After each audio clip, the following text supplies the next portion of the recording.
అందుకోసం ఈ పద్యం రాశా. ఇంత ఏడిచిన గాంధారి తన కొడుకుల కోసం ఏడవకుండా అంకస్త సౌభద్రుమేను దయాపూర్ణ సులోచనాశ్రువుల నాంచున్ చిత్రమీ బంధములు, ఈ కన్నీళ్లు దుర్యోధనుడి కోసం దుశ్శాసనుడి కోసం కాకుండా అభిమన్యుడు శరీరం మీద పడేలా ఏడిచింది.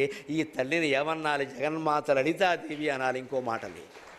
ప్రపంచమంతా నా బిడ్డలే అనుకున్న వాళ్ళు మాత్రమే ఎలా ఉండగలరండి, ఇంకోలా ఉండలేరు. ఇది స్త్రీ పర్వం.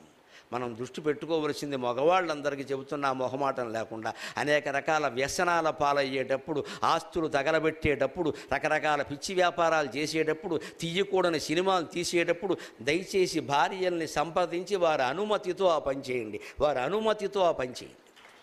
వారు అనుమతి ఇవ్వకపోతే ఊరుకోండి, మాట్లాడకుండా ఊరుకోండి. కానీ వాళ్ళని ఎదిరించి మాట్లాడకండి. పిల్లల కోసం మాట్లాడుతున్నారు వాళ్ళు. భవిష్యత్ సంసారం రోడ్డును పడితే ఎవడయ్యా నీ పెళ్ళం బయట రోడ్డు మీద పడుతుంది, నువ్వు కాపాడతావా?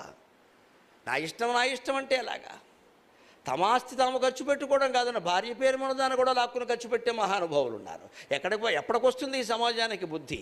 పురుషాహంకారం పోవడానికే స్త్రీ పర్వం అని పెట్టాడు వ్యాసుడు. దానికి పురుష పర్వం అని పెట్ట అన్నిటికీ పేర్లు పెట్టి దీనికి స్త్రీ పర్వం అన్నాడు. స్త్రీల మనస్తత్వాన్ని అర్థం చేసుకోండి దయచేసి. వాడు శాంతి కాముకులయ్యా.